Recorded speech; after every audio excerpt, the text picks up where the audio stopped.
Refrigeration and air conditioning എന്ന സബ്ജക്റ്റിലുള്ള 2021 revision പ്രകാരമുള്ള പ്രധാനപ്പെട്ട ടോപ്പിക്കുകളാണ് ഈ വീഡിയോയിൽ ഡിസ്കസ് ചെയ്യുന്നത്. അപ്പോൾ ഇതൊരു എക്സാം പോയിൻ്റ് ഓഫ് വ്യൂവിലുള്ള വീഡിയോ ആണ്. അതിൽ തന്നെ നമുക്ക് പ്രധാനപ്പെട്ട ചില ഭാഗങ്ങളാണ് ഇതിൽ പറഞ്ഞു പോകുന്നത്.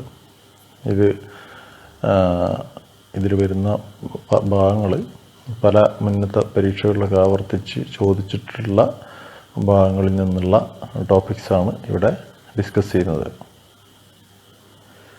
അപ്പോൾ ഇതിലാദ്യം തന്നെ റിവേഴ്സ്ഡ് കാർനോട്ട് സൈക്കിൾ, ഫസ്റ്റ് മൊഡ്യൂളിൽ വരുന്ന റിവേഴ്സ്ഡ് കാർനോട്ട് സൈക്കിൾ. ഒന്നാമത്തെ മൊഡ്യൂളിൽ പ്രധാനപ്പെട്ട ഭാഗങ്ങളാണ് ബേസിക് ആയിട്ടുള്ള സൈക്കിൾസ്. അതിലാദ്യത്തെ reversed Carnot cycle. Reversed Carnot cycle നിങ്ങൾ തെർമോഡൈനാമിക്സിൽ പഠിച്ച പോലെ തന്നെ കാർനോട്ട് സൈക്കിൾ കേട്ടിട്ടുണ്ടാവും. ഒരു ഐഡിയൽ സൈക്കിളാണ് ഇത്. പ്രാക്ടിക്കൽ സൈക്കിൾ എന്ന് പറയാൻ പറ്റില്ല, ഒരു ഐഡിയൽ സൈക്കിളാണ് ഇത്. നമ്മൾ മറ്റുള്ള സൈക്കിളിൽ വർക്ക് ചെയ്യുന്ന ഡിവൈസുകളുടെ ഒരു കമ്പാരിസൺ, അതുമായിട്ടുള്ളൊരു കമ്പാരിസൺ അല്ലെങ്കിൽ എഫിഷ്യൻസി അല്ലെങ്കിൽ COP ഒക്കെ കമ്പയർ ചെയ്യാൻ ഉപയോഗിക്കുന്ന സൈക്കിളാണ്. അപ്പോൾ ഈ സൈക്കിളിൻ്റെ PV ഡയഗ്രം, TS ഡയഗ്രം തുടങ്ങിയവ പരീക്ഷയ്ക്ക് ചോദിക്കാവുന്നതാണ്. മാത്രമല്ല ഇതുമായിട്ട് ബന്ധപ്പെട്ടിട്ടുള്ള ഡെറിവേഷൻസ്, അതിൻ്റെ COPയുടെ ഡെറിവേഷൻ, അതുപോലെ ഇതുമായിട്ട് ബന്ധപ്പെട്ടിട്ടുള്ള പ്രോബ്ലംസൊക്കെ പരീക്ഷയ്ക്ക് പലതവണ ചോദിച്ചിട്ടുണ്ട്. അത് പല തവണ ആവർത്തിച്ച് ചോദിച്ചിട്ടുള്ള ക്വസ്റ്റ്യൻസാണ്. അപ്പോൾ ഇതിൽ PV ഡയഗ്രത്തിൽ നിങ്ങൾക്ക് കാണാം 2 ഐസെൻട്രോപിക് പ്രോസസ്സുകളും 2 ഐസോതെർമൽ പ്രോസസ്സുകളുമാണ് ഉള്ളത്. അതുപോലെ TS ഡയഗ്രത്തിലുള്ള ഈ മാർക്കിങ്സും ശ്രദ്ധിക്കുക. അപ്പോൾ ഈ സൈക്കിൾ വളരെ പ്രാധാന്യം അർഹിക്കുന്ന ഒരു സൈക്കിളാണ്. ഇതിൻ്റെ ഡെറിവേഷൻസും ഈ ചിത്രവും, ഈ PV ഡയഗ്രം, TS ഡയഗ്രം, ഇതിൻ്റെ ഡെറിവേഷൻ, അതേപോലെ ഇതുമായിട്ട് ബന്ധപ്പെട്ടിട്ടുള്ള പ്രോബ്ലംസൊക്കെ ഫസ്റ്റ് മൊഡ്യൂളിൽ നിന്ന് ചോദിക്കാവുന്നതാണ്. അപ്പോൾ അത് വളരെ ശ്രദ്ധാപൂർവം പ്രാക്ടീസ് ചെയ്ത് പഠിക്കേണ്ടതാണ്. അതുപോലെ തന്നെ ഫസ്റ്റ് മൊഡ്യൂളിലുള്ള മറ്റൊരു പ്രധാനപ്പെട്ട സൈക്കിളാണ് ബെൽ-കോൾമാൻ സൈക്കിൾ എന്ന് പറയുന്നത്. ഇതിൻ്റെയും PV ഡയഗ്രം, TS ഡയഗ്രം, അതേപോലെ ഇതിൻ്റെ COPയുടെ ഡെറിവേഷൻ, അതുപോലെ തന്നെ ഇതുമായിട്ട് ബന്ധപ്പെട്ടുള്ള ഈ സൈക്കിളിലുള്ള പ്രോബ്ലംസും പരീക്ഷയ്ക്ക് പലതവണ ചോദിച്ചിട്ടുണ്ട്. അപ്പോൾ അത് വൃത്തിയായിട്ട് പഠിക്കാം. ഈ ചിത്രത്തിൽ നിങ്ങൾക്ക് PV ഡയഗ്രം, TS ഡയഗ്രം ഒക്കെ കാണാം. ഇത് വരയ്ക്കുന്ന സമയത്ത് ബെൽ-കോൾമാൻ സൈക്കിളാണെങ്കിലും റിവേഴ്സ്ഡ് കാർനോട്ട് സൈക്കിളാണെങ്കിലൊക്കെ നിങ്ങൾ വരച്ച് പഠിക്കേണ്ടതാണ്. വരച്ച് പഠിച്ചാൽ മാത്രമാണ് പരീക്ഷയ്ക്ക് അത് കൃത്യമായിട്ട് ഓർമ്മ വരികയുള്ളൂ. മാത്രമല്ല, എന്നാൽ മാത്രമേയാണ് നിങ്ങൾക്കിത് പ്രോബ്ലം ചെയ്യുമ്പോഴൊക്കെ ഇത് വരയ്ക്കാനായിട്ട് പലപ്പോഴും ആവശ്യം വരും. അപ്പോൾ അതൊക്കെ കൃത്യമായിട്ട് ചെയ്യാനായിട്ട് സാധിക്കുകയുള്ളൂ. ഈ ചിത്രങ്ങൾ നിങ്ങൾ വരച്ച് പഠിച്ചു കഴിഞ്ഞാൽ മറ്റൊരു ഗുണമുള്ളത്, നിങ്ങൾ ഇതുമായിട്ട് ബന്ധപ്പെട്ടുള്ള പ്രോബ്ലം വരുമ്പോൾ ഈ ഒരു ചിത്രം വരച്ച് വയ്ക്കുകയാണെങ്കിൽ കൂടുതൽ വൃത്തിയായിട്ട് ആ പ്രോബ്ലം മനസ്സിലാക്കാൻ നിങ്ങൾക്ക് എളുപ്പം സാധിക്കും. അങ്ങനെ ഒരു അഡ്വാൻറ്റേജ് കൂടിയുണ്ട്. അപ്പോൾ ഇതിൻ്റെ പോയിൻറ്റ്സിൽ വരുന്ന 1, 2, 3, 4 എന്നുള്ള മാർക്ക് ചെയ്തിരിക്കുന്ന പോയിൻറ്റ്സിൽ വരുന്ന പ്രഷർ, ടെമ്പറേച്ചർ, എൻട്രോപ്പി തുടങ്ങിയ കാര്യങ്ങൾ നിങ്ങൾ കൃത്യമായിട്ട് ആ ക്വസ്റ്റ്യൻ നോക്കി എഴുതുകയാണെങ്കിൽ നിങ്ങൾക്ക് ഇത് പ്രോബ്ലം ചെയ്യാനായിട്ട് വളരെ സൗകര്യമായിട്ടുള്ള ഒരു കാര്യമായിരിക്കും. അപ്പോൾ ഫസ്റ്റ് മൊഡ്യൂളിൽ നിന്നുള്ള ഈ 2 സൈക്കിൾസിൻ്റെ PV, TS ഡയഗ്രംസും അതുപോലെ തന്നെ ഇതുമായിട്ട് ബന്ധപ്പെട്ടുള്ള പ്രോബ്ലംസും നിർബന്ധമായും പഠിക്കേണ്ടതാണ്. ഇതിൽ നിന്ന് ഉറപ്പായിട്ടും ചോദ്യങ്ങൾ വരുന്നതാണ്. അപ്പോൾ അതുകൊണ്ട് ഈ 2 ഡയഗ്രംസ്, അതുമായിട്ട് ബന്ധപ്പെട്ടുള്ള കാര്യങ്ങളൊക്കെ പഠിച്ചിട്ട് മാത്രം പരീക്ഷയ്ക്ക് അപ്പിയർ ചെയ്യുക. ഇനി നമുക്ക് വളരെ ഈ സബ്ജക്റ്റ്, ഈ മൊത്തം റെഫ്രിജറേഷൻ ആൻഡ് എയർ കണ്ടീഷനിങ് എന്നുള്ള ഈ പേപ്പറിനെ നമുക്ക് പ്രധാനപ്പെട്ട 2 ഭാഗങ്ങളായിട്ട് തിരിക്കാനായിട്ട് സാധിക്കും. അതിലൊന്നാമത്തെ ഭാഗം റെഫ്രിജറേഷൻ സിസ്റ്റമാണ്, രണ്ടാമത്തെ ഭാഗം എയർ കണ്ടീഷനിങ് ആണ്. അപ്പോൾ ഇതിൽ ഏറ്റവും ബേസിക് ആയിട്ട്, ഇത് രണ്ടെണ്ണത്തിലും കോമൺ ആയിട്ട് വരുന്ന ഏറ്റവും ബേസിക് ആയിട്ടൊരു സംഗതിയാണ് വേപ്പർ കംപ്രഷൻ റെഫ്രിജറേഷൻ സിസ്റ്റം എന്ന് പറയുന്നത്. Vapour compression refrigeration system. ഈ വേപ്പർ കംപ്രഷൻ റെഫ്രിജറേഷൻ സിസ്റ്റം നിങ്ങൾക്ക് ഈ സബ്ജക്റ്റിൽ ഒട്ടാകെ കാണാവുന്ന ഒരു ഏറ്റവും അടിസ്ഥാനപരമായിട്ടുള്ള ഒരു സിസ്റ്റമാണ്. ഈ സിസ്റ്റത്തിനെക്കുറിച്ച് ധാരണയില്ലെങ്കിൽ എന്താ സംഭവിക്കുകയെന്ന് വെച്ച് കഴിഞ്ഞാൽ, നിങ്ങൾക്ക് ഇനി ഈ സബ്ജക്റ്റിൽ ഇനി വരുന്ന ഭാഗങ്ങളിലൊന്നും കൃത്യമായിട്ട് ഫോളോ ചെയ്യാൻ സാധിക്കാത്ത ഒരു വിഷയം വരും. അപ്പോൾ ഈ ഒരു system, vapour compression refrigeration system എന്ന് പറയുന്ന ഈ ഒരു സംഗതി കൃത്യമായി പഠിച്ചിട്ടുണ്ട് എന്നുള്ളത് ഉറപ്പുവരുത്തിയതിന് ശേഷം മാത്രം പരീക്ഷിക്കുക. ഏറ്റവും ബേസിക് ആയിട്ടുള്ള ഒരു സംഗതിയാണ്. ഏറ്റവും വ്യാപകമായിട്ട് എയർ കണ്ടീഷണറുകളിലും റെഫ്രിജറേറ്ററുകളിലും ഉപയോഗിക്കുന്ന ഒരു ടെക്നോളജിയാണ്. ഇതിൽ പ്രധാനമായിട്ടും 4 ഭാഗങ്ങളാണ് ഉള്ളത്: compressor, condenser, expansion device and evaporator. ചിത്രത്തിൽ കാണുന്ന പോലെ 4 പ്രധാനപ്പെട്ട ഭാഗങ്ങളാണ് ഉള്ളത്.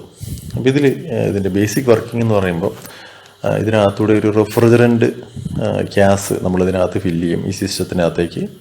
ഈ സിസ്റ്റത്തിൽ നിന്ന് നമുക്ക് ഈ സിസ്റ്റത്തിലേക്ക് ഫില്ല് ചെയ്യുന്ന റെഫ്രിജറൻറ്റ് ഗ്യാസ് ഉപയോഗിച്ച് നമുക്ക് എങ്ങനെ കൂളിംഗ് ഉണ്ടാക്കിയെടുക്കാം, എങ്ങനെ ഒരു ഭാഗം നമുക്ക് തണുപ്പിച്ചെടുക്കാം എന്നുള്ളതാണ് ഇതിൽ പഠിക്കുന്നത്. അപ്പോൾ ഇതിൽ കംപ്രസറിൽ വെച്ച റെഫ്രിജറൻറ്റ് ഗ്യാസിനെ കംപ്രസ് ചെയ്യുകയും അത് കണ്ടൻസറിൽ എത്തിച്ചേർന്നതിന് ശേഷം ആ ഗ്യാസിലുള്ള ഹീറ്റിനെ പുറന്തള്ളുകയും ചെയ്യുന്നു. തുടർന്ന് ഹീറ്റ് പുറന്തള്ളുന്നതോടൊപ്പം തന്നെ ഈ റെഫ്രിജറൻറ്റ് ലിക്വിഡ് ഫോമിലേക്ക് മാറുന്നു. ഈ refrigerant liquid, high pressure refrigerant liquid expansion valve എന്ന് പറയുന്ന അല്ലെങ്കിൽ എക്സ്പാൻഷൻ ഡിവൈസിലൂടെ കടന്നു പോകുന്ന സമയത്ത് ഇതിൻ്റെ പ്രഷറും ടെമ്പറേച്ചറും വളരെ താഴ്ന്ന ഒരു ലെവലിലേക്ക് എത്തിച്ചേരുന്നു. തുടർന്ന് ഈ വളരെ തണുപ്പ് കൂടിയ ലിക്വിഡ് റെഫ്രിജറൻറ്റ് ഇവാപ്പറേറ്റർ എന്ന് പറയുന്ന നമുക്ക് തണുപ്പിക്കേണ്ട ഭാഗത്തേക്ക് പോകുന്നു. അപ്പോൾ നമ്മൾ സാധാരണ ഇവാപ്പറേറ്റർ ഫിക്സ് ചെയ്തിരിക്കുന്നത് ഫ്രിഡ്ജാണെങ്കിൽ ഫ്രിഡ്ജിന് ഉൾവശത്തായിരിക്കും. എയർ കണ്ടീഷണർ ആണെങ്കിൽ റൂമിന് ഉൾഭാഗത്തുള്ള ഒരു ഭാഗത്താണ് ഈ ഇവാപ്പറേറ്റർ ഫിറ്റ് ചെയ്തിട്ടുണ്ടാവുക. അപ്പോൾ ഈ ഇവാപ്പറേറ്ററിനകത്തൂടെ ഒഴുകുന്ന വളരെ തണുപ്പ് കൂടിയ ലിക്വിഡ് റെഫ്രിജറൻറ്റ് ചുറ്റുമുള്ള എയറിനെ തണുപ്പിക്കുന്നു. മറ്റൊരു തരത്തിൽ പറയുകയാണെങ്കിൽ ആ ഫ്രിഡ്ജിനകത്തെ അല്ലെങ്കിൽ ആ റൂമിനകത്തെ എയറിലുള്ള ഹീറ്റ് ഈ ഇവാപ്പറേറ്ററിനകത്തൂടെ കടന്നു പോകുന്ന ലിക്വിഡ് റെഫ്രിജറൻറ്റിലേക്ക് എത്തിച്ചേരുകയും ഈ ലിക്വിഡ് റെഫ്രിജറൻറ്റിനെ വേപ്പറൈസേഷൻ സംഭവിച്ച് ഇത് വീണ്ടും ഗ്യാസ് സ്റ്റേജിലേക്ക് മാറുകയും ചെയ്യുന്നു. ഈ റെഫ്രിജറൻറ്റ് ഗ്യാസ് തുടർന്ന് വീണ്ടും കംപ്രസറിലെത്തുന്നു. ഈ സൈക്കിൾ ആവർത്തിച്ചുകൊണ്ടിരിക്കും. ഇങ്ങനെ തുടർച്ചയായി ചെയ്യുന്നതിൻ്റെ ഫലമായി റൂമിനകത്തു നിന്നുള്ള ഹീറ്റ് ഇവാപ്പറേറ്ററിലുള്ള ലിക്വിഡ് റെഫ്രിജറൻറ്റിലെത്തി അത് അബ്സോർബ് ചെയ്ത് കംപ്രസർ വഴി കണ്ടൻസറിലെത്തി കണ്ടൻസർ വഴി ഇത് അന്തരീക്ഷത്തിലേക്ക് പുറന്തള്ളുന്ന ഒരു പ്രക്രിയ. ഇത് വളരെ കൂടുതൽ തവണ ആവർത്തിച്ച് നടക്കുമ്പോൾ നമുക്ക് റൂം അല്ലെങ്കിൽ ഫ്രിഡ്ജിനകത്തൊക്കെ നമുക്ക് തണുപ്പ് അനുഭവപ്പെടും. അപ്പോൾ ഈ ഒരു സംഗതിയെക്കുറിച്ച് വ്യക്തമായ ധാരണ നിങ്ങൾക്ക് ഈ സബ്ജക്റ്റിനെ കുറിച്ചിട്ടുള്ള വ്യക്തമായിട്ടുള്ള ഒരു അറിവ് അല്ലെങ്കിൽ ഒരു പരീക്ഷയ്ക്ക് ഒരു മാർക്ക് കിട്ടുന്നതിന് വളരെ ഉപകാരപ്രദമാണ്. ഇതിൻ്റെ വർക്കിംഗ് അറിയാതെ ഒരിക്കലും പരീക്ഷയ്ക്ക് പോകരുത്. ഇനി വരുന്ന മൊഡ്യൂളുകളിൽ പലതിലും നമ്മൾ ഈ പറയുന്ന ഈ ചിത്രത്തിൽ കാണിച്ചിരിക്കുന്ന പോലുള്ള 4 ഡിവൈസിൻ്റെ കൂടുതൽ വിശദമായിട്ടുള്ള കാര്യങ്ങൾ പഠിക്കേണ്ടതായിട്ട് വരുന്നുണ്ട്. അതിൽ കംപ്രസർ ആയിക്കോട്ടെ, കണ്ടൻസർ ആയിക്കോട്ടെ, എക്സ്പാൻഷൻ ഡിവൈസ് ആയിക്കോട്ടെ, അല്ലെങ്കിൽ ഇവാപ്പറേറ്റർ ആയിക്കോട്ടെ, ഇതിനെക്കുറിച്ചെല്ലാം വളരെ ആഴത്തിൽ പഠിക്കേണ്ടുന്ന അതിൻ്റെ ചിത്രം അതേപോലെ അതിൻ്റെ വർക്കിംഗ് ഒക്കെ ഉൾപ്പെടുന്ന ക്ലാസിഫിക്കേഷനൊക്കെ ഉൾപ്പെടുന്ന രീതിയിലുള്ള വളരെ ആഴത്തിലുള്ള ഭാഗങ്ങൾ നമ്മൾ അടുത്ത വരുന്ന മൊഡ്യൂളുകളിൽ അല്ലെങ്കിൽ വരുന്ന ഭാഗങ്ങളിലായിട്ട് പഠിക്കേണ്ടതായിട്ട് വരും. അതുകൊണ്ട് തന്നെ ഈ ഒരു സംഗതി വളരെ അത്യാവശ്യമായിട്ട് നമ്മൾ അറിഞ്ഞിരിക്കേണ്ട കാര്യമാണ്.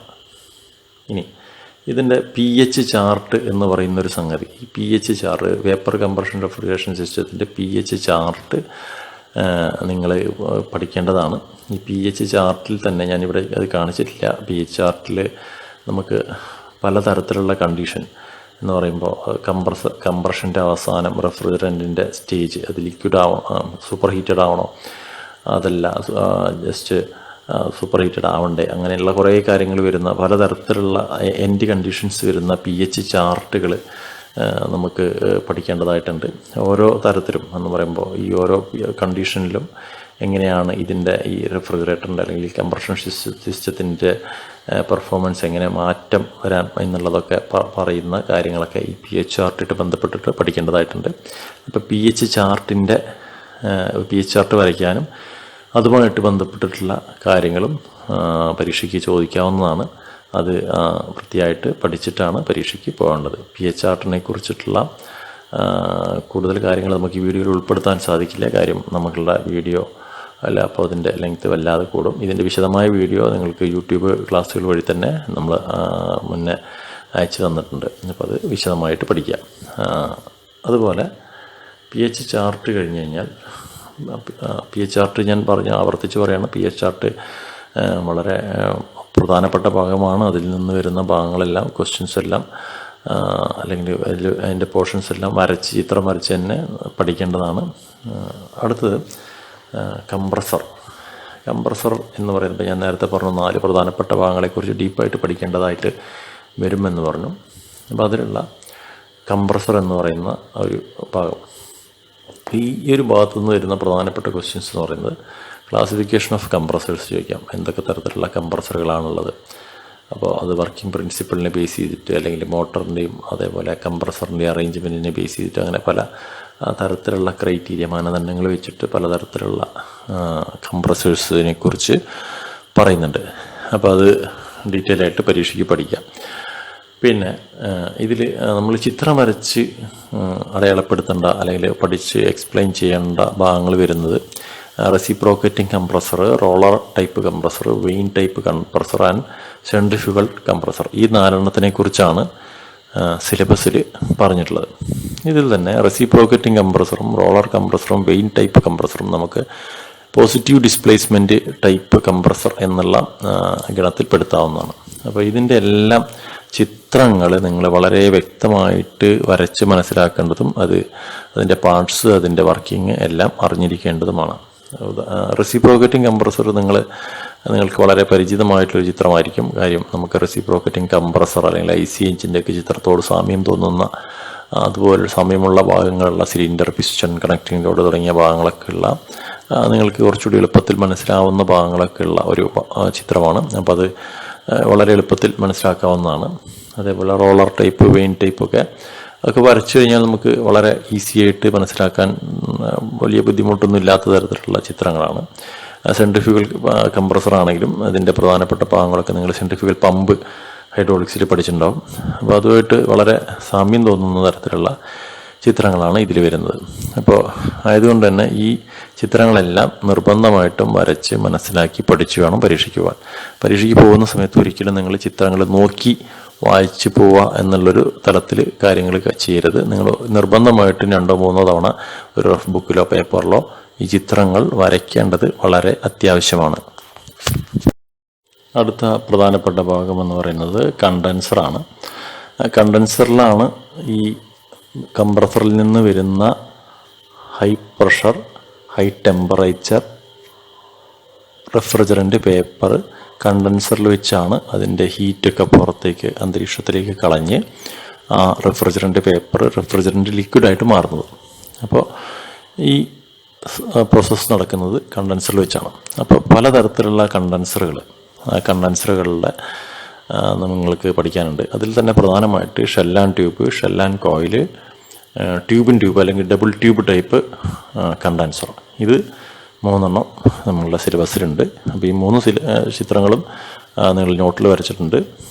നമുക്ക് ആ ചിത്രങ്ങൾ വരച്ച് പഠിച്ച് പരീക്ഷിക്കുക. ഇതിൽ തന്നെ നിങ്ങൾക്ക് ഈ ഷെൽ ആൻഡ് കോയിലും ഡബിൾ ട്യൂബ് അല്ലെങ്കിൽ ട്യൂബൊക്കെ വളരെ ഈസിയാണ് വരയ്ക്കാനായിട്ട്. അതിൽ ഡബിൾ ട്യൂബ് എന്ന് പറയുമ്പോൾ 2 ട്യൂബ്, ഒരു ട്യൂബിനുള്ളിൽ കൂടെ മറ്റൊരു ട്യൂബ് കടത്തി വെച്ചിരിക്കുന്ന ഒരു ഷേപ്പ്. അതിൽ ഉള്ളിലെ ട്യൂബിലൂടെ കൂളൻറ്റും പുറത്തെ ട്യൂബിലൂടെ റെഫ്രിജറൻറ്റും പോകുന്നു. ഷെൽ ആൻഡ് കോയിൽ എന്ന് പറയുമ്പോൾ ഒരു ഷെല്ലിനകത്ത് ഒരു കോപ്പർ ട്യൂബ് അല്ലെങ്കിൽ ഒരു മെറ്റൽ ട്യൂബ് ഇട്ടിരിക്കുന്നു. ഈ കോയിലിനകത്തു കൂടെ നിങ്ങൾ കടത്തിവിടുന്ന കൂളൻ്റ് തട്ടി ഇതിനകത്തുള്ള റെഫ്രിജറൻ്റ് ലിക്വിഡ് ഫോമിലേക്ക് മാറുന്നു. ഷെൽ ആൻഡ് ട്യൂബ് കുറച്ച് കോംപ്ലിക്കേറ്റഡ് ആണ്. കോംപ്ലിക്കേറ്റഡ് ഒന്നുമല്ല, മറ്റേതിനെ 2 വെച്ച് നോക്കുമ്പോൾ ഷെൽ ആൻഡ് കോയിലിനെയും അല്ലെങ്കിൽ ഡബിൾ ട്യൂബിനെയും വെച്ച് നോക്കുന്ന സമയത്ത് കുറച്ചുകൂടി കൂടുതൽ ചിത്രം വരയ്ക്കേണ്ടതാണ്, കുറച്ചുകൂടി കൂടുതൽ എഫേർട്ട് എടുക്കേണ്ടതാണ് ഷെൽ ആൻഡ് ട്യൂബ്. അപ്പോൾ അതും വളരെ ഈസിയായിട്ട് മനസ്സിലാക്കാവുന്നതാണ്. അതിലും വലിയ പ്രത്യേക പ്രശ്നങ്ങളൊന്നുമില്ല. അപ്പോൾ ഈ 3 ചിത്രങ്ങളും കണ്ടൻസറിനെ കുറിച്ചിട്ടുള്ള എന്താണ് കണ്ടൻസറിൻ്റെ ആവശ്യകത, അല്ലെങ്കിൽ കണ്ടൻസർ എന്തൊക്കെ തരത്തിലുണ്ട് തുടങ്ങിയ ചോദ്യങ്ങളൊക്കെ ഈ ഒരു ഭാഗത്ത് നിന്ന് പ്രതീക്ഷിക്കാം. അപ്പോൾ ഇത് പഠിച്ച് പരീക്ഷയ്ക്ക് പോവാം. അടുത്ത എക്സ്പാൻഷൻ ഡിവൈസസ് ആണ്. എക്സ്പാൻഷൻ ഡിവൈസസിൽ കണ്ടൻസറിൽ നിന്ന് വരുന്ന ഈ ലിക്വിഡ് റെഫ്രിജറൻ്റ്, കണ്ടൻസറിൽ വെച്ചിട്ട് റെഫ്രിജറൻ്റ് ഹീറ്റ് പുറത്ത് കളഞ്ഞ് റെഫ്രിജറൻ്റ് പേപ്പർ റെഫ്രിജറൻ്റ് ലിക്വിഡായിട്ട് മാറുന്നു പറഞ്ഞു. ഈ ഹൈ പ്രഷർ ലിക്വിഡ് എക്സ്പാൻഷൻ ഡിവൈസിലെത്തി അല്ലെങ്കിൽ എക്സ്പാൻഷൻ നടക്കുന്ന കാപ്പിലറി ട്യൂബോ അല്ലെങ്കിൽ മറ്റേത് വാൽവോ അങ്ങനെ ഏതാണെങ്കിലും ആ ഒരു ഡിവൈസിൽ എത്തിയതിന് ശേഷം ഈ ലിക്വിഡിൻ്റെ പ്രഷറും ടെമ്പറേച്ചറും കുറയുന്നുണ്ട്. ഇതിനാണ് എക്സ്പാൻഷൻ ഡിവൈസ് നമ്മൾ ഉപയോഗിക്കുന്നത്. ഇവിടെ വെച്ച് എക്സ്പാൻഷൻ നടക്കുമ്പോൾ പ്രഷർ ഇപ്പോൾ സഡനായിട്ട് കുറയുന്ന സമയത്ത് ലിക്വിഡ് റെഫ്രിജറൻറ്റിൻ്റെ ടെമ്പറേച്ചറും കുറയുന്നുണ്ട്. ഈ ലിക്വിഡ് റെഫ്രിജറൻറ്റ് ആണ് പിന്നെ ഇവാപ്പറേറ്ററിലേക്ക് പോകുന്നത്. അപ്പോൾ 3 തരത്തിലുള്ള എക്സ്പാൻഷൻ ഡിവൈസിനെ കുറിച്ചാണ് നിങ്ങളുടെ സിലബസിൽ പറഞ്ഞിരിക്കുന്നത്. ഒന്നാമത്തെ കാപ്പിലറി ട്യൂബ്, രണ്ടാമത്തെ ഓട്ടോമാറ്റിക് എക്സ്പാൻഷൻ വാൽവ്, മൂന്നാമത്തത് തെർമോസ്റ്റാറ്റിക് എക്സ്പാൻഷൻ വാൽവ്.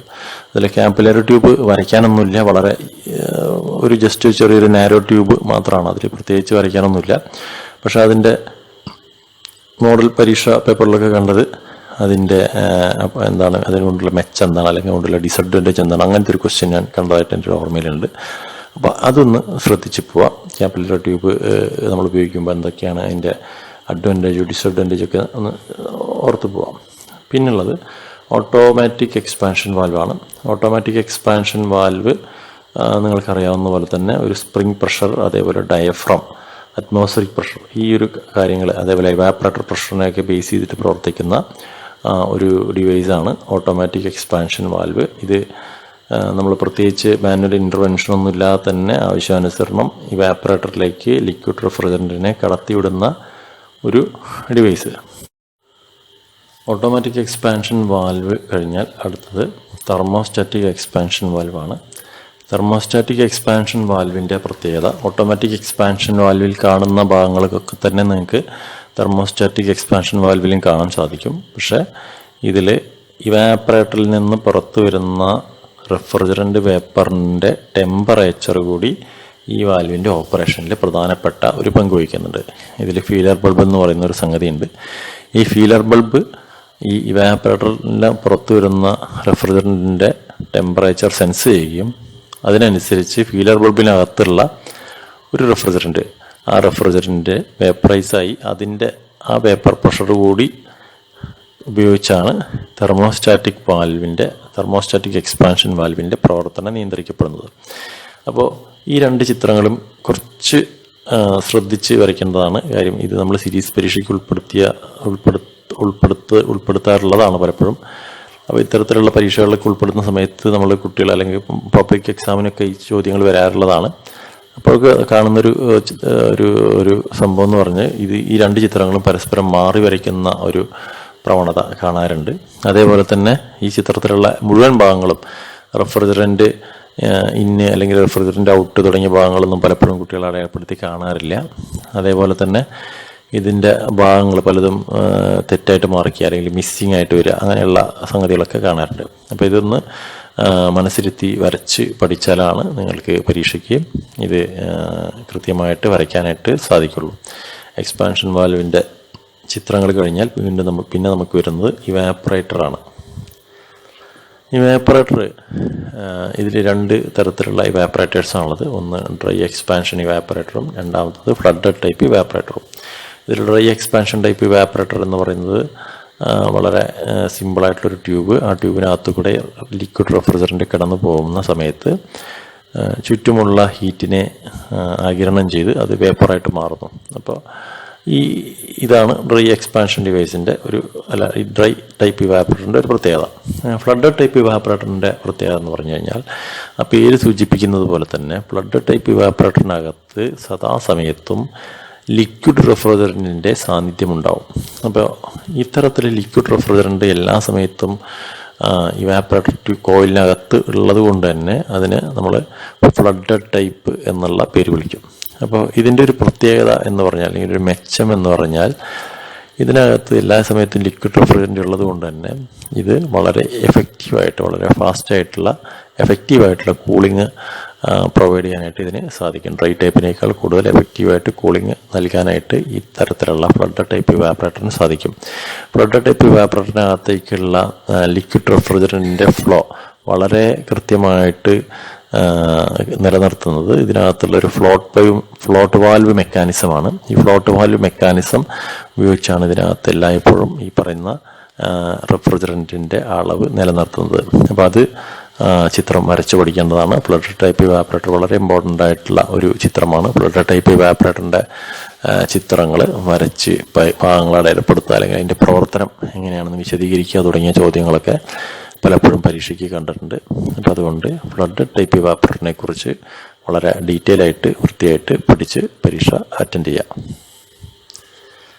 അപ്പോൾ നമ്മൾ നേരത്തെ പറഞ്ഞത് വേപ്പർ കംപ്രഷൻ സിസ്റ്റത്തിൻ്റെ ഭാഗങ്ങളെക്കുറിച്ചും അതിൻ്റെ ക്ലാസിഫിക്കേഷൻ പലതരത്തിലുള്ള ഏതൊക്കെ തരത്തിലുള്ള അതിൻ്റെ ചിത്രങ്ങളൊക്കെ ആണെങ്കിൽ, ഇനി അടുത്ത പ്രധാനപ്പെട്ട ഒരു സംഗതി എന്ന് പറയുന്നത് അപ്ലിക്കേഷൻ ഓഫ് റെഫ്രിജറേഷൻ സിസ്റ്റം അല്ലെങ്കിൽ വേപ്പർ കംപ്രഷൻ റെഫ്രിജറേഷൻ സിസ്റ്റത്തിൻ്റെ അപ്ലിക്കേഷൻ ആയിട്ട് വരുന്ന കാര്യങ്ങൾ, 2-3 ഉപകരണങ്ങളെ കുറിച്ചിട്ടുള്ള കാര്യങ്ങൾ നിങ്ങളുടെ സിലബസിൽ ഉൾപ്പെടുത്തിയിട്ടുണ്ട്. അതിലൊന്നാമത്തെ ഡൊമസ്റ്റിക് റെഫ്രിജറേറ്റർ, രണ്ടാമത്തത് വാട്ടർ കൂളർ, മൂന്നാമത്തത് ഐസ് പ്ലാന്റ്. ഈ 3 വളരെ പ്രധാനപ്പെട്ട ഒരു സംഗതി എന്ന് പറയുന്നത്, 3 നിങ്ങൾ 3 ചിത്രം വരച്ച് എക്സ്പ്ലെയിൻ ചെയ്യേണ്ടതായിട്ടാണ് പരീക്ഷയ്ക്ക് ചോദിക്കാൻ സാധ്യതയുണ്ട്. അപ്പോൾ ഇതിലെല്ലാത്തിലും പ്രധാനപ്പെട്ട ഒരു സംഗതി ശ്രദ്ധിക്കേണ്ട, അല്ലെങ്കിൽ കോമൺ ആയിട്ട് വരുന്നൊരു സംഗതി എന്ന് പറയുന്നത്, ഇതിലെല്ലാത്തിലും വേപ്പർ കംപ്രഷൻ സിസ്റ്റത്തിൻ്റെ ഭാഗങ്ങളായിട്ടുള്ള compressor, condenser, expansion device, evaporator ഉണ്ട്. ഈ 4 ഭാഗങ്ങൾ എല്ലാ ചിത്രങ്ങളിലും ഉണ്ട്. ഇനി നമുക്ക് ഇതിൽ ഇവാപ്പറേറ്റർ എന്ന് പറയുന്ന ഭാഗം പ്ലേസ് ചെയ്യുന്ന ഒരു സ്ഥലത്താണ് ഇതിലെല്ലാത്തിലും നിങ്ങളിപ്പോൾ ചിത്രം വരയ്ക്കുമ്പോൾ മാറ്റങ്ങൾ കാണാം.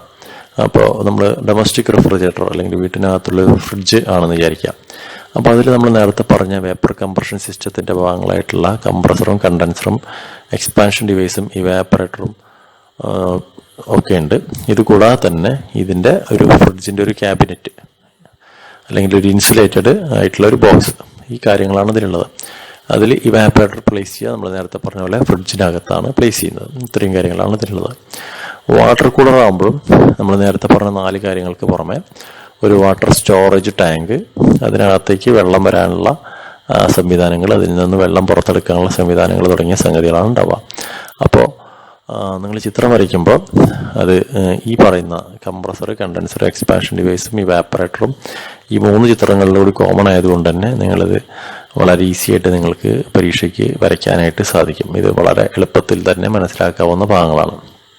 വാട്ടർ കൂളറിൽ നമ്മൾ വാട്ടർ സ്റ്റോർ ചെയ്തിരിക്കുന്ന ആ ഒരു ടാങ്കിന് ചുറ്റുമായിട്ടാണ് ഇവാപ്പറേറ്റർ കോയിൽസ് അറേഞ്ച് ചെയ്തിട്ടുണ്ടാവുക. അതുപോലെ അടുത്തത് ഐസ് പ്ലാന്റ് എന്ന് പറയുന്ന ഒരു സംഗതിയാണ്. ഐസ് പ്ലാന്റിൽ എങ്ങനെ നമുക്ക് ഐസ് ഉണ്ടാക്കിയെടുക്കാം എന്നുള്ളതാണ്. ഇതിൻ്റെ ചിത്രം നമ്മൾ നോട്ടിൽ വരപ്പിച്ചിട്ടുണ്ട്. അപ്പോൾ ഇതിൽ സാധാരണഗതിയിൽ ഉള്ള ഒരു കണ്ടുവരുന്ന ഒരു സംവിധാനം എന്ന് പറയുന്നത് ബ്രൈൻ സൊല്യൂഷൻ എന്ന് പറയുമ്പോൾ ഉപ്പുവെള്ളം, ഇതിനെ തണുപ്പിച്ച് ആ തണുപ്പിച്ച ഉപ്പുവെള്ളത്തിനകത്തേക്ക് നമ്മൾ ക്യാനിൽ വെള്ളം നിറച്ച ക്യാനുകൾ ഇടുകയും എന്നിട്ട് ആ വെള്ളം ഫ്രീസ് ചെയ്ത് ഐസായി മാറുകയും ചെയ്യുകയാണ് ചെയ്യുന്നത്. ഇതിൽ തന്നെ ഈ ബ്രൈൻ ടാങ്ക് അല്ലെങ്കിൽ ഈ ഐസ് നിറച്ച ക്യാനിന് ചുറ്റുമായിട്ടാണ് ഇവാപ്പറേറ്റർ കോയിൽസ് അറേഞ്ച് ചെയ്തിട്ടുണ്ടാവുക.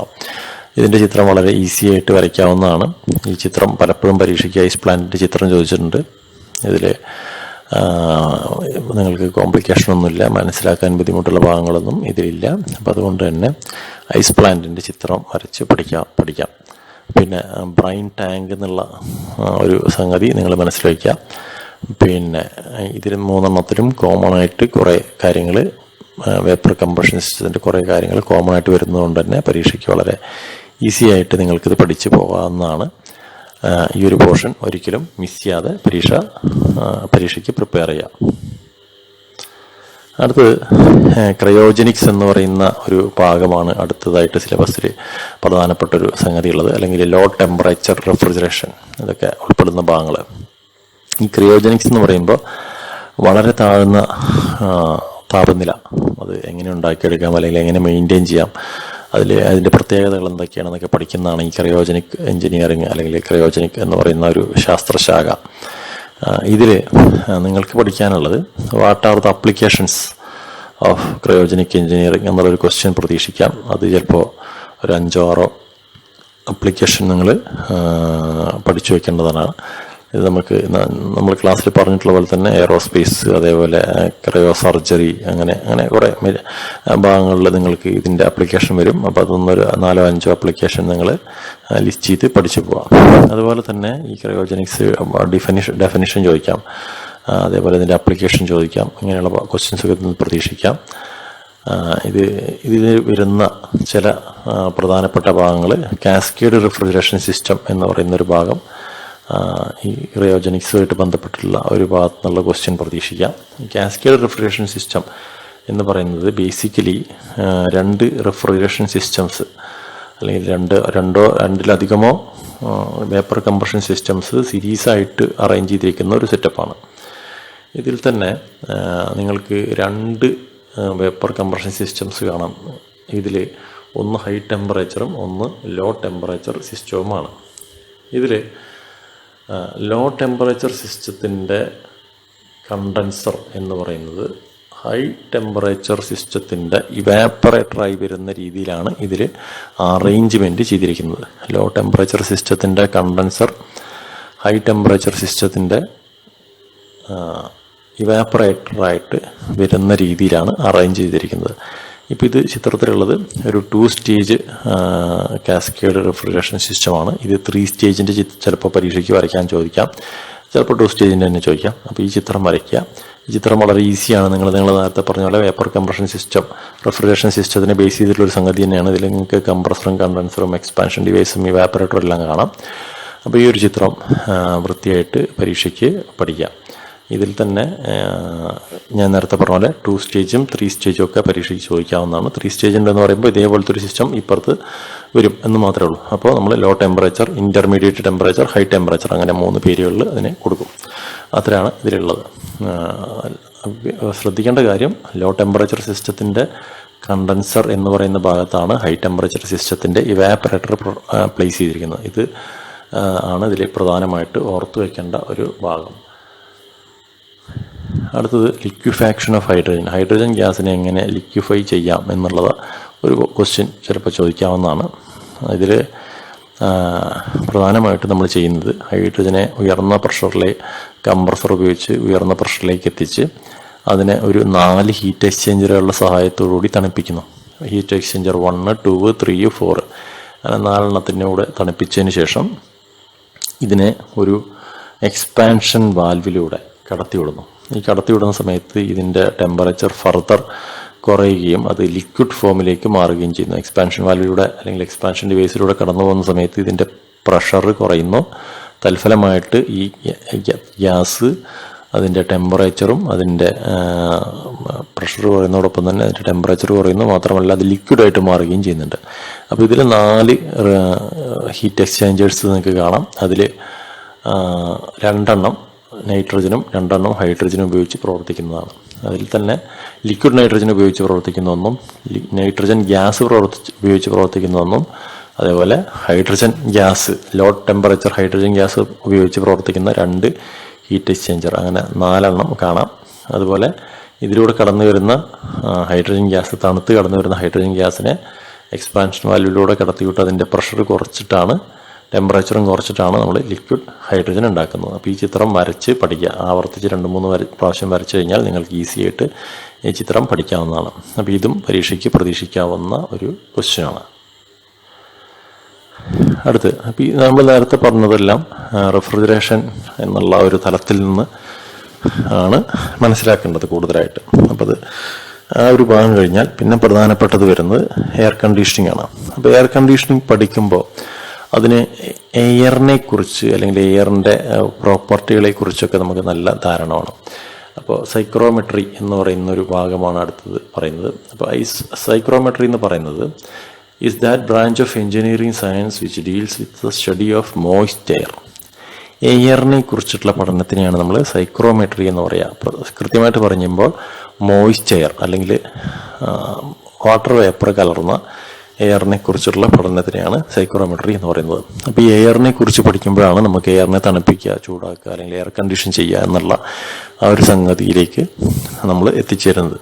ഇനി ഈ സൈക്രോമെട്രി ഇതിൽ ധാരാളം ബേസിക് ആയിട്ടുള്ള കാര്യങ്ങൾ മനസ്സിലാക്കേണ്ട ഒരു ഭാഗമാണ്.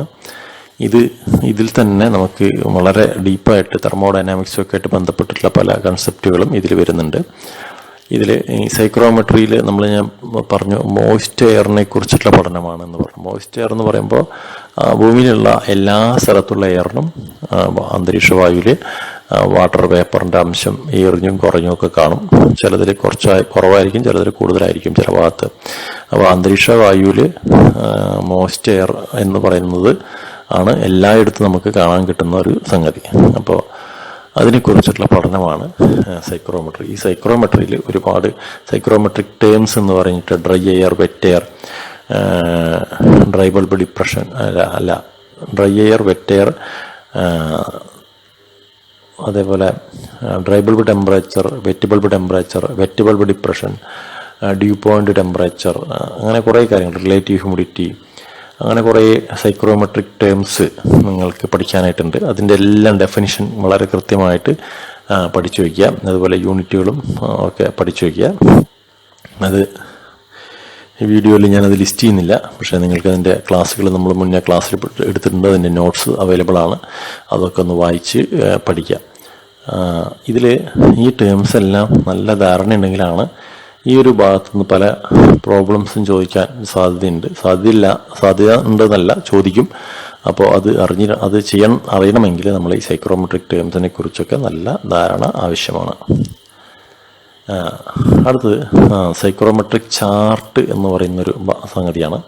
അപ്പോൾ സൈക്രോമെട്രിക് ചാർട്ട് എന്ന് പറയുന്നത് നമുക്ക് ഈ എയറിൻ്റെ പല കാൽക്കുലേഷൻസും പല തെർമോഡൈനാമിക് ആയിട്ടുള്ള പല പ്രോപ്പർട്ടീസും ഒക്കെ നമുക്ക് കണ്ടുപിടിക്കാൻ വളരെ ഈസി ആയിട്ട്, പ്രത്യേകിച്ച് വലിയ കാൽക്കുലേഷനൊന്നും ഇല്ലാതെ എയറിൻ്റെ പല തെർമോഡൈനാമിക് പ്രോപ്പർട്ടീസ് അല്ലെങ്കിൽ പല എന്താ പറയുക കാൽക്കുലേഷൻസ് നമുക്ക് ചെയ്യുമ്പോൾ, എയറിനെ കുറിച്ചിട്ടുള്ള എയർ കണ്ടീഷനിങ്ങിൽ വരുന്ന കാൽക്കുലേഷൻസ് ഒക്കെ ചെയ്യുമ്പോൾ ധാരാളമായിട്ടുള്ള കാൽക്കുലേഷൻസ് ഒക്കെ ഒഴിവാക്കിയ നമുക്ക് വളരെ ഈസി ആയിട്ട് റിസൾട്ട് കിട്ടുന്ന തരത്തിലുള്ള ഒരു ഗ്രാഫിക്കൽ ആയിട്ടുള്ള ഒരു ചിത്രം, ഒരു റെപ്രസെൻറ്റേഷനാണ് ഈ സൈക്രോമെട്രിക് ചാർട്ട് എന്ന് പറയുന്നത്. ഇതിൻ്റെ എക്സ് ആക്സിസ് അതിൽ നിങ്ങൾക്ക് ഡ്രൈ ബൾബ് ടെമ്പറേച്ചറും വൈ ആക്സിസിൽ സ്പെസിഫിക് ഗ്രാവിറ്റിയും കാണാം. ഇത് കൂടാതെ തന്നെ ഇതിൽ dry bulb temperature, specific gravity കൂടാതെ തന്നെ നിങ്ങൾക്കിതിൽ റിലേറ്റീവ് ഹ്യൂമിഡിറ്റി കാണാം, വെറ്റ് ബൾബ് ടെമ്പറേച്ചർ കാണാം. അതുപോലെ തന്നെ നമുക്കിതിൻ്റെ ടോട്ടൽ എനർജി അല്ലെങ്കിൽ ടോട്ടൽ എൻതാൽപ്പി കണ്ടുപിടിക്കാനായിട്ട് സാധിക്കും. അങ്ങനെ വേപ്പർ പ്രഷർ കണ്ടുപിടിക്കാനായിട്ട് സാധിക്കും. ഇങ്ങനെയുള്ള ധാരാളം കാര്യങ്ങൾ നിങ്ങൾക്ക് ഈ ഒരു ഡയഗ്രാം വെച്ച് കണ്ടുപിടിക്കാനായിട്ട് സാധിക്കും. അപ്പോൾ ഈ ഒരു ഭാഗത്തുനിന്ന് പ്രോബ്ലംസ് ചോദിക്കാം.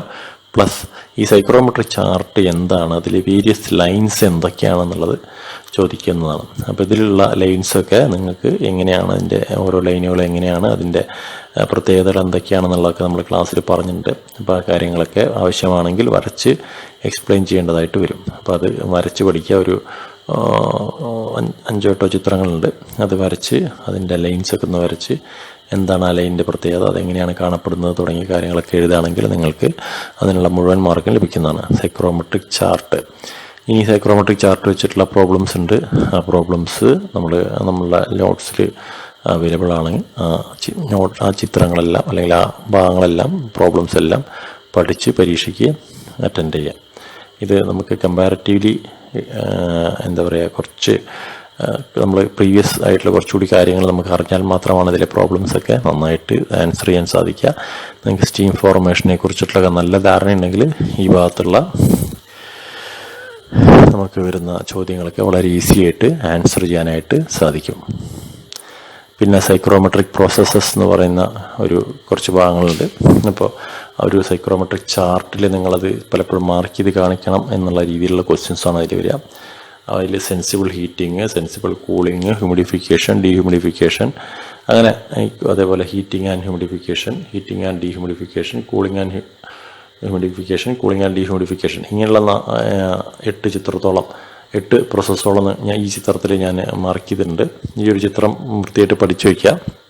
അപ്പോൾ ഈ ചിത്രം ഉദ്ദേശിക്കുന്നത് ഓരോ പ്രോസസ്സും എങ്ങനെയാണ് നമ്മളെ സൈക്രോമെട്രിക് ചാർട്ടിൽ ഉണ്ടാവുക, എങ്ങനെയാണ് മാർക്ക് ചെയ്യുക എന്നുള്ളതാണ്. ഇപ്പോൾ ഉദാഹരണത്തിന് ബദൽ സെൻസിബിൾ ഹീറ്റിംഗ് എന്ന് പറയുമ്പോൾ നിങ്ങൾക്ക് കാണാം ആ സെൻറ്ററിൽ നിന്ന് റൈറ്റിലേക്ക് ഒരു ആരോ മാർക്ക് കാണുന്നു. അപ്പോൾ ആ ഒരു രീതിയിലാണ് ഈ ഹീറ്റ് ചെയ്യുമ്പോൾ എയർ മുന്നോട്ട് എയറിൻ്റെ പൊസിഷൻ മാറാം. സെൻസിബിൾ കൂളിംഗ് ആണെങ്കിൽ, സെൻസിബിൾ കൂളിംഗ് മാത്രമാണെങ്കിൽ സെൻറ്ററിൽ നിന്ന് ലെഫ്റ്റ് സൈഡിലേക്ക് ഒരു ആരോ കാണാം. അപ്പോൾ ഇത്തരത്തിലാണ് സൈക്രോമെട്രിക് ചാർട്ടിൽ കൂളിംഗ് നടക്കുമ്പോൾ ഈ എയറിൻ്റെ പൊസിഷൻ മാറുക എന്നാണ് ഇതിൽ സൂചിപ്പിക്കുന്നത്. അതേപോലെ ഹ്യൂമിഡിഫിക്കേഷൻ അല്ലെങ്കിൽ ഡീഹ്യൂമിഡിഫിക്കേഷനൊക്കെ കാണുമ്പോൾ ഹ്യൂമിഡിഫൈയിങ് ഡീഹ്യൂമിഡിഫൈയിങ് എന്ന് പറഞ്ഞിട്ട് ആരോ കാണാം.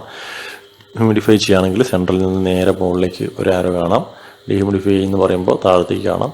അപ്പോൾ ഈ ആരോ മാർക്കുകൾ സൂചിപ്പിക്കുന്നത് ഈ പർട്ടിക്കുലർ പ്രോസസ്സ് ചെയ്യുമ്പോൾ ഈ സൈക്രോമെട്രിക് ചാർട്ടിൽ എയറിൻ്റെ അല്ലെങ്കിൽ നമ്മൾ ആ ഒരു പൊസിഷൻ എങ്ങനെ മാറുന്നു എന്നുള്ളതാണ് ഈ ചാർട്ട് സൂചിപ്പിക്കുന്നത്. അപ്പോൾ ഇത് എന്താണ് ഈ പ്രോസസ്സുകൾ കൊണ്ട് ഉദ്ദേശിക്കുന്നത്, ഇതിൻ്റെ ഡീറ്റെയിൽസ് ഒക്കെ മനസ്സിലാക്കി പഠിച്ച് പരീക്ഷിക്കുക. എന്താണ് ഹീറ്റിംഗ്, എന്താണ് കൂളിംഗ് തുടങ്ങിയ കാര്യങ്ങളൊക്കെ പഠിച്ച് പരീക്ഷയ്ക്ക് അറ്റൻഡ് ചെയ്യാം.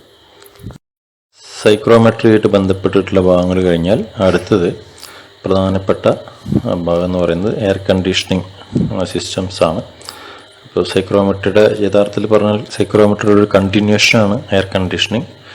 എയർ കണ്ടീഷനിങ്ങിൽ പ്രധാനമായിട്ടും നിങ്ങൾ നോക്കേണ്ട കാര്യങ്ങൾ ആണ് ഇനി പറയാൻ പോകുന്നത്. അപ്പോൾ അതിൽ ആദ്യത്തെ ഒരു ക്വസ്റ്റ്യൻ പ്രതീക്ഷിക്കാവുന്നത് ഫാക്ടേഴ്സ് അഫക്റ്റിംഗ് ഹ്യൂമൻ കംഫോർട്ട്.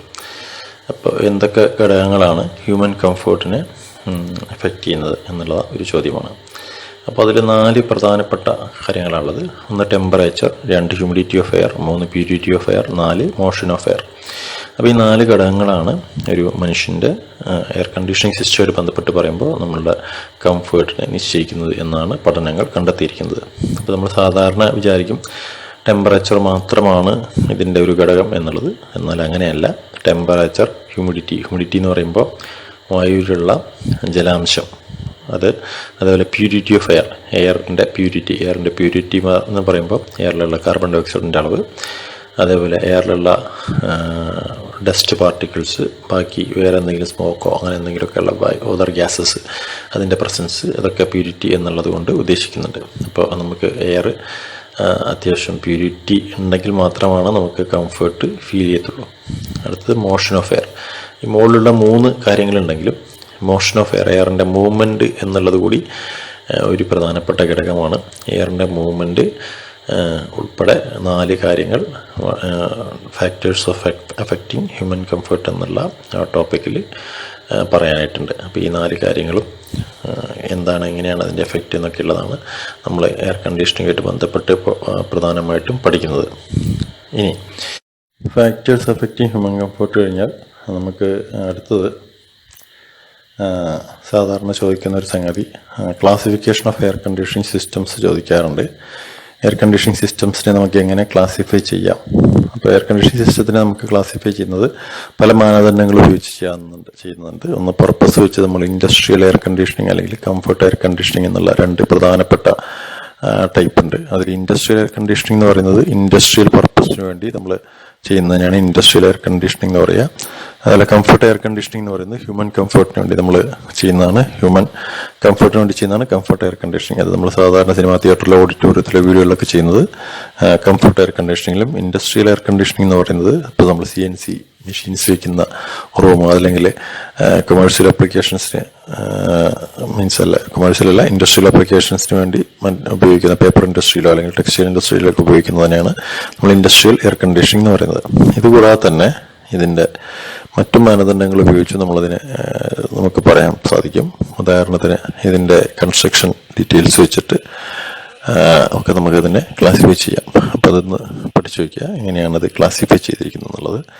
ഇനി പരീക്ഷയ്ക്ക് സാധാരണ ചോദിച്ച് കണ്ടിട്ടുള്ള പ്രധാനപ്പെട്ട ചില എയർ കണ്ടീഷനിങ് സിസ്റ്റംസ് ആണ് ഇനി പറയാൻ പോകുന്നത്. അതിലാദ്യത്തെ സമ്മർ എയർ കണ്ടീഷനിങ് സിസ്റ്റം എന്ന് പറയും. ഈ സമ്മർ എയർ കണ്ടീഷനിങ് സിസ്റ്റം നമ്മൾ പേര് സൂചിപ്പിക്കുന്ന പോലെ തന്നെ ചൂടുള്ള സ്ഥലത്ത് തണുപ്പ് പ്രൊവൈഡ് ചെയ്യാനായിട്ട് ഉപയോഗിക്കുന്നതാണ് സമ്മർ എയർ കണ്ടീഷനിങ് സിസ്റ്റം. അപ്പോൾ ഇതിൽ നിങ്ങൾക്ക് ചിത്രത്തിൽ കാണുന്ന പോലെ തന്നെ വായുവിനെ ഒരു കൂളിംഗ് കോയിലിലൂടെ കടത്തിവിട്ട് അതിനെ തണുപ്പിച്ചതിന് ശേഷം എയർ കണ്ടീഷൻ സ്പേസിലേക്ക് കടത്തിവിടുകയാണ് ചെയ്യുന്നത്.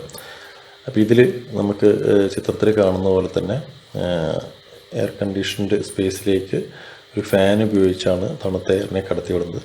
അപ്പോൾ ഔട്ട്സൈഡ് എയറിനെ അല്ലെങ്കിൽ എയർ കണ്ടീഷനിങ് റൂമിൽ നിന്ന് വരുന്ന എയറിനെ ഈ 2 കൂടി മിക്സ് ചെയ്ത് ഒരു ഫിൽറ്റർ വഴി കടത്തിവിടുന്നു. ആ ഫിൽറ്ററിൽ നിന്ന് നേരെ ഒരു കൂളിംഗ് കോയിലിലേക്ക് പോകുന്നു. കൂളിംഗ് കോയിലിലൂടെ കടന്നു പോകുന്ന സമയത്ത് ഇതിൽ വല്ല ജലാംശം അല്ല വാട്ടർ വേപ്പറൊക്കെ ഉണ്ടെങ്കിൽ അത് ചിലപ്പോൾ കണ്ടൻസ് ചെയ്ത് ലിക്വിഡ് ഫോമിലേക്ക് മാറും. അത് ശേഖരിക്കാനായിട്ടൊരു സമ്പ്. എന്നതിന് ശേഷം ആ തണുത്ത എയർ ഒരു ഹീറ്റിംഗ് കോയിലിലൂടെ കടത്തിവിട്ട് ഹീറ്റിംഗ് കോയിൽ ഉപയോഗിക്കുന്ന നമ്മളതിൻ്റെ കൃത്യമായിട്ടുള്ള ടെമ്പറേച്ചറിലേക്ക് ആ എയറിനെ എത്തിക്കാനാണ്. എന്നതിന് ശേഷം ഒരു ഫാൻ ഉപയോഗിച്ച് എയർ കണ്ടീഷൻ സ്പേസിലേക്ക് കടത്തി വിടുന്നു. അപ്പോൾ കൂളിംഗ് കോയിൽ വെച്ച് തണുപ്പിച്ചതിന് ശേഷം നമ്മൾ വീണ്ടും ഹീറ്റിംഗ് കോയിൽ വെച്ച് ചെറുതായി ഹീറ്റ് ചെയ്തിട്ടാണ് എയർ കണ്ടീഷൻ സ്പേസിലേക്ക് ഇതിനെ കടത്തി വിടുന്നത് എന്നുള്ള കാര്യം നന്നായിട്ട് ഒന്ന് ഓർത്തിരിക്കുക. വിൻ്റർ എയർ കണ്ടീഷനിങ് സിസ്റ്റമാണ് ചിത്രത്തിൽ കാണുന്നത്. ഇത് സമ്മർ എയർ കണ്ടീഷനിങ് സിസ്റ്റവുമായിട്ട് വളരെ സിമിലാരിറ്റി ഉള്ള ചിത്രമാണ്. ഈ വിൻ്റർ എയർ കണ്ടീഷനിങ് സിസ്റ്റം തണുപ്പ് കൂടിയ സ്ഥലങ്ങളിൽ റൂം ഹീറ്റിങ്ങിന് വേണ്ടിയാണ് ഉപയോഗിക്കുന്നത്. ഇതിൻ്റെ ഭാഗങ്ങൾ നോക്കിക്കഴിഞ്ഞാൽ നിങ്ങൾ നേരത്തെ കണ്ട ചിത്രമായിട്ട് വളരെ സിമിലറായിട്ടാണെന്ന് കാണാം.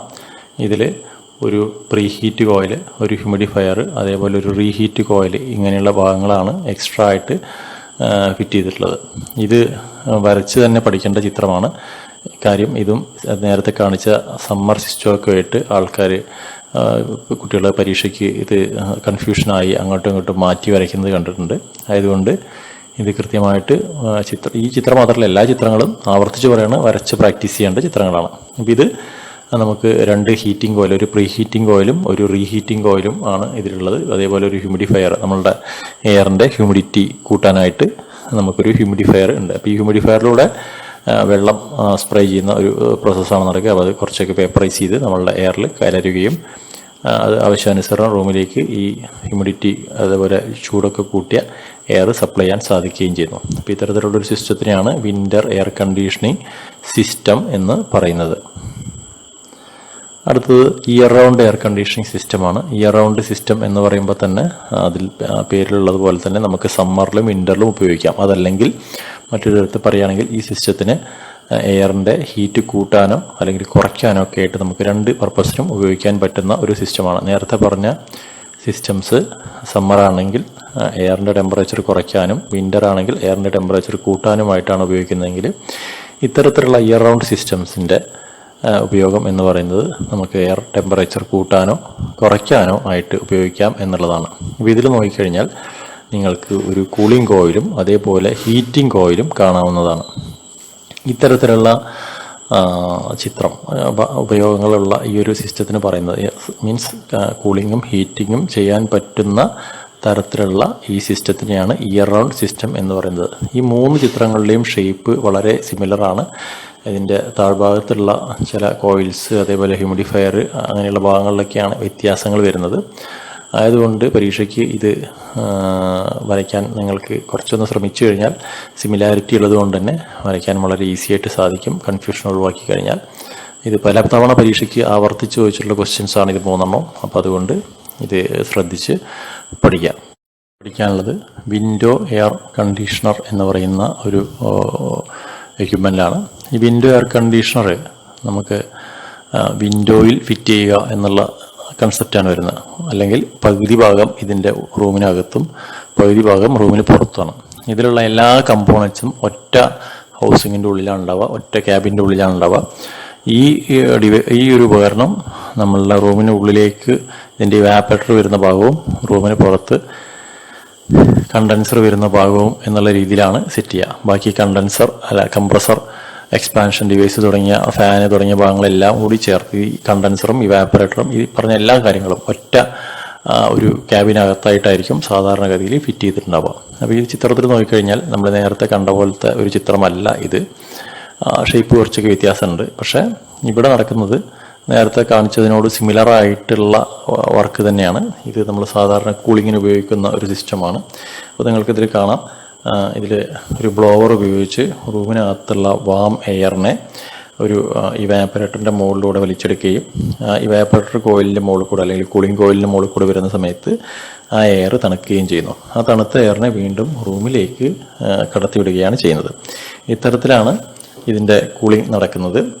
അതുപോലെ കണ്ടൻസറിൻ്റെ ഭാഗത്ത് ഈ വലിച്ചെടുത്ത റൂമിലുള്ള ഹീറ്റിനെ പുറന്തള്ളുന്നതായിട്ട് ചിത്രത്തിൽ കാണിച്ചിരിക്കുന്നത് കാണാം. ഇതിൽ compressor, condenser, expansion device, evaporator തുടങ്ങി ഒരു സാധാരണ വേപ്പർ കംപ്രഷൻ സിസ്റ്റത്തിൻ്റെ എല്ലാ ബേസിക് പാർട്സും ഉണ്ട്. ഈ ചിത്രം ഇത് കണക്ട് ചെയ്ത് അല്ലെങ്കിൽ ഇതിൻ്റെ ട്യൂബുകളോ അല്ലെങ്കിൽ ബാക്കിയുള്ള ഒരു ഫ്ലോ ഡയഗ്രാം ആയിട്ട് കാണിച്ചിട്ടില്ലെങ്കിലും ഇത് ബേസിക്കലി ഒരു വേപ്പർ കംപ്രഷൻ റെഫ്രിജറേഷൻ സിസ്റ്റമായിട്ടാണ് കാണിച്ചിരിക്കുന്നത്. അപ്പോൾ ഇതിൽ കൂളിംഗ് കോയിലിൻ്റെ മുകളിൽ കൂടെ റൂമിനകത്തുള്ള ഹീറ്റിനെ എയറിനെ എടുത്ത് അത് കൂൾ ചെയ്ത് തിരിച്ച് റൂമിലേക്ക് വിടുന്നു എന്നുള്ളൊരു കൺസെപ്റ്റാണ് വരുന്നത്. അതേപോലെ കണ്ടൻസറിൻ്റെ ഭാഗത്ത് ഹീറ്റ് റിജക്ഷൻ ഈസി ആകാനായിട്ടൊരു ഫാന് കൊടുത്തിട്ടുണ്ട്. അതൊക്കെയാണ് ഇതിൽ പ്രത്യേകിച്ച് കാണാനായിട്ട് ഉള്ളത്. ഇത് വളരെ ഈസി ആയിട്ടുള്ളൊരു ചിത്രമാണ്. പരീക്ഷയ്ക്ക് വരികയാണെങ്കിൽ നിങ്ങൾക്ക് വളരെ എളുപ്പത്തിൽ തന്നെ എഴുതാവുന്നതും മാർക്ക് സ്കോർ ചെയ്യാവുന്നതുമായിട്ടുള്ളൊരു ചിത്രമാണിത്. കാര്യം വേപ്പർ കംപ്രഷൻ സിസ്റ്റത്തിൻ്റെ പ്രധാന ഭാഗങ്ങളും അതിൻ്റെ വർക്കിംഗൊക്കെ അറിയുന്ന ഒരാൾക്ക് വളരെ ഈസി ആയിട്ട് പരീക്ഷയ്ക്ക് മാർക്ക് സ്കോർ ചെയ്യാൻ പറ്റുന്ന ഒരു ക്വസ്റ്റ്യനാണ് വിൻഡോ എയർ കണ്ടീഷണർ, അല്ലെങ്കിൽ അതിൻ്റെ വർക്കിംഗ്, അതിൻ്റെ ചിത്രം വരച്ച് എക്സ്പ്ലെയിൻ ചെയ്യാൻ തുടങ്ങിയ ക്വസ്റ്റ്യൻസ് വരുന്നത്. അപ്പോൾ ഇത് പരീക്ഷയ്ക്ക് പഠിച്ച് വൃത്തിയായിട്ട് വരയ്ക്കാം. പിന്നെ ഈ ചിത്രങ്ങൾ വരയ്ക്കുമ്പോഴൊക്കെ ശ്രദ്ധിക്കേണ്ട ഒരു കാര്യം എന്ന് പറയുന്നത്, ചിത്രം വരയ്ക്കുമ്പോൾ പലരും ചിത്രം വരയ്ക്കാറുണ്ട്, അതിലെല്ലാ പാർട്ടുകളും ഉണ്ടാവും. പക്ഷേ പലപ്പോഴും അത് മാർക്ക് ചെയ്യുമ്പോൾ ആ പാർട്സ് മാർക്ക് ചെയ്യാനായിട്ട് മറന്നു പോകുന്നൊരു വിഷയം ഉണ്ടാവാറുണ്ട്. അതേപോലെ ചിത്രം വരയ്ക്കുന്നത് വൃത്തിയില്ലാതെ വരയ്ക്കുന്ന ഒരു സ്വഭാവം ചിലരിൽ കാണാറുണ്ട്. പിന്നെ ചിലർ വരയ്ക്കുമ്പോൾ അതിൻ്റെ ചിത്രത്തിൻ്റെ വലിപ്പം വളരെ കുറവ്, വളരെ ചെറിയ ഒരു കോയിൻ സൈസിലൊക്കെയുള്ള ചിത്രങ്ങൾ വരച്ച് വയ്ക്കുന്ന പ്രവണത ചില കുട്ടികൾ അപൂർവമായിട്ടെങ്കിലും കാണിക്കാറുണ്ട്. അപ്പോൾ അത്തരത്തിലൊന്നും ചെയ്യാതിരിക്കുക. ചിത്രങ്ങൾ വരയ്ക്കുമ്പോൾ വളരെ കാണാൻ പറ്റുന്ന തരത്തിലുള്ള ചിത്രം വരയ്ക്കുക. നിങ്ങളത് പെൻസിലോ അല്ലെങ്കിൽ പെന്നോ ഒക്കെ ഉപയോഗിച്ച് വരയ്ക്കുകയാണെങ്കിൽ, പെൻസിൽ കൊണ്ടൊക്കെ വരയ്ക്കുകയാണെങ്കിൽ ശ്രദ്ധിക്കേണ്ടത് അത് വളരെ നമുക്ക് കാണാൻ പറ്റുന്നതായിരിക്കണം. അപ്പോൾ അതുകൊണ്ട് പെൻസിൽ കൊണ്ട് ജസ്റ്റ് ഒന്ന് വളരെ ലൈറ്റായിട്ട് വരച്ച് അതിൻ്റെ മുകളിലൊക്കെ പെന്നുകൊണ്ടൊക്കെ ഒന്ന് വരയ്ക്കുകയാണെങ്കിൽ നിങ്ങൾക്ക് പരീക്ഷയ്ക്ക് അത് മാഞ്ഞു പോയി എന്നുള്ള പ്രശ്നങ്ങളൊന്നും വരില്ല. അപ്പോൾ കൂടുതൽ പെന്നുകൊണ്ട് വരയ്ക്കുകയാണെങ്കിൽ കുറച്ചുകൂടി നമുക്കത് അത് മാഞ്ഞു പോയി എന്നുള്ള പ്രശ്നങ്ങളൊന്നും വരാതിരിക്കും. അപ്പോൾ അതുകൊണ്ട് ചിത്രങ്ങൾ വരയ്ക്കുമ്പോൾ വളരെ ശ്രദ്ധിച്ച് വരയ്ക്കുക. അതേപോലെ വരയ്ക്കാൻ ആവശ്യമായിട്ടുള്ള സ്കെയില്, പെൻസില്, റബ്ബർ തുടങ്ങിയ ഭാഗങ്ങളെല്ലാം നിങ്ങൾ പരീക്ഷയ്ക്ക് പോകുമ്പോൾ തന്നെ കൊണ്ടുപോകണം. അത് മറ്റുള്ളവരുടെ നിന്ന് വാങ്ങി ഉപയോഗിക്കുന്ന ഒരു ശീലം അത്ര നല്ലതല്ല. അപ്പോൾ അത് ശ്രദ്ധിക്കുക. ഇതിൽ കാണിച്ചിരിക്കുന്നത് സെൻട്രൽ എയർ കണ്ടീഷനിങ് സിസ്റ്റമാണ്. ഈ സെൻട്രൽ എയർ കണ്ടീഷനിങ് സിസ്റ്റത്തിൻ്റെ ഒരു പ്രത്യേകത, നമ്മൾ നേരത്തെ കാണിച്ച സിസ്റ്റംസ് എല്ലാം ഓരോ റൂമിൽ അല്ലെങ്കിൽ നമുക്കൊരു ചെറിയ ഏരിയയിലേക്കാണെങ്കിൽ സെൻട്രൽ എയർ കണ്ടീഷനിങ് സിസ്റ്റം എന്ന് പറയുന്നത് ഒരു വലിയ ബിൽഡിങ്ങിലേക്ക് ആവശ്യമായിട്ടുള്ള മൊത്തം സിസ്റ്റമാണ്.